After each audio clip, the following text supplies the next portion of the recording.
અને ભાવના એ છે કે નાના વર્ગથી લઈને મોટા વર્ગના તમામ લોકો અમારું તેલ ખાઈ શકે. એટલે 2850 માં 15 કેજી નો ડબ્બો છે. તમામ ગુજરાતીઓને વિનંતી કરું છું કે સપોર્ટ કરતા રહેજો, પ્રેમ આપતા રહેજો, કારણ કે તમે અમારું તેલ લેવો તો 2-4 ઘર હું વધારે બનાવીશ. એટલે હવે ગામનું તેલ લેવાનું બંધ કરો. કોનું તેલ લેવાનું? પેલા થરામાં આવ્યો છું, દ્વારકાધીશની નગરીમાં આવ્યો છું, જોરથી બોલો કોનું લેવાનું? કોનું તેલ લેવાનું? ફરી પાછો કહો માથાનું કોપરેલ નહીં લઈ આવતા. કેવું પડે, જરૂરી ગરમી બહુ છે એટલે ભૂલ પડી ગઈ તમને તો. એટલે ખાસ તમારી તબિયતનું ધ્યાન રાખજો, તડકામાં ઓછું રખડજો, લીંબુ પાણી પીવાનું ચાલુ રાખજો.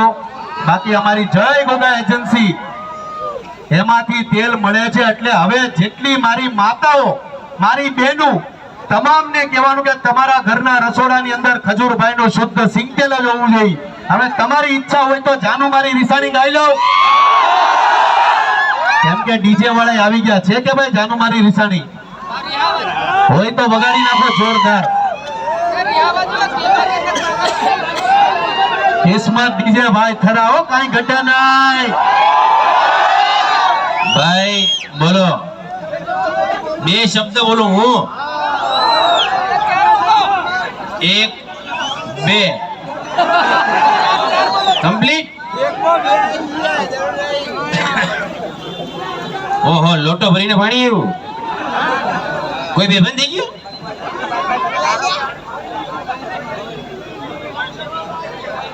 ઓય ચો બિસ્લેરી યાર, આ બિસ્લેરી કહેવાય. લોટો આવે એટલે બિસ્લેરી કહેવાય. બરાબર જાતું નથી લાગે છે, તારો વજન વધી ગયો છે. બે ચાલુ કર.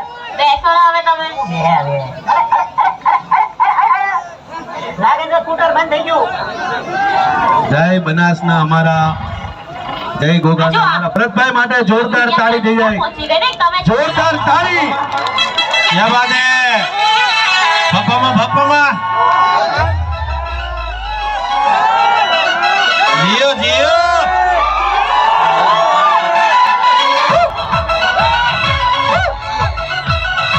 ભાઈ અવાજ વધારો, અવાજ આ થરામાં હમણાં એમ.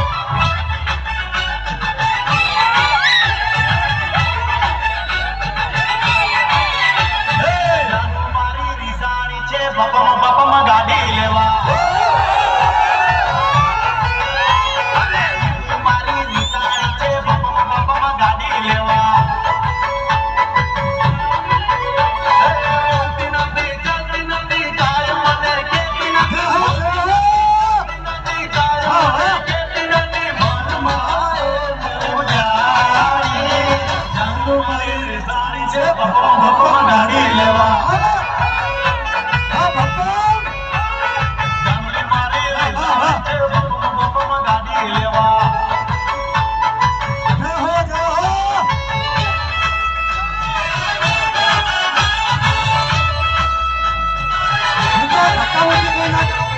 બંધ કરી નાખો. બસ તમારો પ્રેમ જાળવી રાખજો, સપોર્ટ કરતા રહેજો ને કોઈ કોઈને ધક્કા માતાની ભાઈ બધા એક જ જીતનો પહેરો હલોમાં કોઈ. જય માતાજી. અને ફરી પાછો તમામ ગુજરાતીઓને કહીશ કે હંમેશા જરૂરિયાતમંદ લોકો માટે દોડતો આવ્યો છો. આમ તો આપણી ઘરે કોઈ પ્રસંગ હોય અને તમે ફોન કરો કે ભાઈ તમારે અમારા પ્રસંગમાં આવવાનું છે, એટલે ઘરે શું ચર્ચા થાય કે ભાઈ હા આને કીધું એટલે આપણે જવાનું છે. પણ કોઈ માણસ પડીને તમારા ગામે આવ્યું હોય કે તમારા ઘરે આવ્યું હોય અને કીધું હોય કે તમારે અમારા પ્રસંગમાં જવાનું છે, એટલે તમારી ઘરે ચર્ચા શું થાય કે આ માણસ આટલો દૂરથી પડીને આવ્યો છે એટલે આપણે આના પ્રસંગમાં જવું જોઈએ. એવી જ રીતના મારા ખજૂરભાઈ શુદ્ધ સિંગ તેલ માટે તમારા બનાસની ધરતીમાં, એમાંય પાછા થરામાં આવ્યો છું ખાસ તમને બધાને વિનંતી કરવા માટે કે તમારા ઘરના રસોડામાં કયું તેલ હોવું જોઈએ? એલા થોડું જોરથી બોલો, કયું તેલ? બોલા દાદા તમને કહું છું, તમે તમારી જિંદગી જીવી લીધી, હવે એમાં પાછું હજી જેટલું જીવો ને એમાં પ્લસ માઇનસ માં સમજો અમારું તેલ વાપરી નાખજો. સિંગ તેલ ગાલે 10 વર્ષ પ્લસ. પણ એ દાદાના ગાલ તો જો કેવા ગલગોટા જેવા છે, જો તો બાકી લાલભાઈ 100% દાદાએ સિંગ તેલ જ ખાધું છે. ખાધું ને? જોઈ લો દાદાને લાલ લાલ ગલગોટા જેવા. એટલે જય ગોગામાંથી ખરીદી ચાલુ કરી છે હવે ભાઈ. એટલે તમારો સપોર્ટ કરતા રહેજો, પ્રેમ આપતા રહેજો. ફરી તમામ લોકોને કહું છું કે તમારા ઘરના રસોડામાં ખજૂરભાઈનું શુદ્ધ સિંગ તેલ, તમારો દીકરો તમારી આંગણે આવ્યો છે, ખરામાં આવ્યો છે તમારો દીકરો. એટલે હવે તમારા ઘરના રસોડાની અંદર ખજૂરભાઈનું શુદ્ધ સિંગ તેલ હોવું જોઈએ. હશે કે નહીં? હેલો, થોડું જોરથી બોલો. બસ બસ, દિલ ખુશ થઈ ગયું. તમારા માટે એક શાયરી આવી છે જોરદાર. ઓહો હો, કોણ છે? ઓહો હો ભાઈ, સોશિયલ મીડિયા ઇન્ફ્લુએન્સ. વાહ ભાઈ વાહ, આવો જોરદાર. મારા પરેશભાઈની ફરમાઈ છે, બધાની ફરમાઈ છે અને ખજૂરભાઈ માટે એક શાયરી બોલવી છે કે ગરબાનું નામ પડતા ભાન ભૂલે એને ગુજરાતી કહેવાય. કે ગરબાનું નામ પડતા ભાન ભૂલે એને ગુજરાતી કહેવાય. આખી દુનિયામાં જેનો ડંકો વાગે એને ગુજરાત કહેવાય. આખી દુનિયામાં જેનો ડંકો વાગે એને ગુજરાત કહેવાય. પણ ગુજરાતમાં ગરીબોનો ભગવાન કહેવાય ને એને મારા ખજૂરભાઈ કહેવાય. એને મારા ભાઈ આ પ્રેમ છે ભાઈ. આ તમામ લોકોને ખાસ કહું છું કે આજે ખજૂરભાઈને કોઈ માને છે, પ્રેમ કરે છે, કોઈ કલાકાર તરીકે, કોઈ ભગવાન તરીકે, કોઈ મસીહા તરીકે માને છે, તો એનું મોટામાં મોટું કારણ કે રાત દિવસ જાગીને ગરીબોની સેવા કરી છે.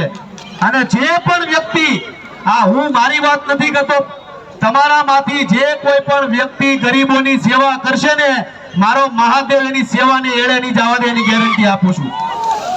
અને તમારી પાસે પૈસા આપ્યા હોય મહાદેવે, તો કદાચ તમારી પાસે 10 રૂપિયા તમે કમાતા હો ને 4 રૂપિયા ગરીબો પાછળ વાપરશો, તો મારો મહાદેવ તમને 40 ગણા કરીને આપશે, એની વતન ગેરંટી હું આપું છું. માટે જરૂરિયાતમંદ લોકો માટે દોડતા રહેજો, સપોર્ટ કરતા રહેજો. શું છે વાલા બોલની? હાલો હવે સપોર્ટ કરતા રહેજો. કોઈને કઈ બોલવું હવે છે? અહીંયા આટો મારી લઉં છું. બોલો દ્વારકા. થોડું જોરથી બોલો.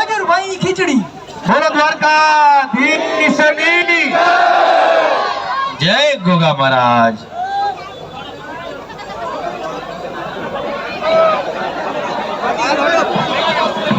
જોજો ભાઈ, ધક્કા મુક્કી કરતા નહીં. ખોટું કોઈને વાગી જાય, નાના છોકરા છે, મહેરબાની કરીને પોતાની જગ્યા પર ઉભા રહો.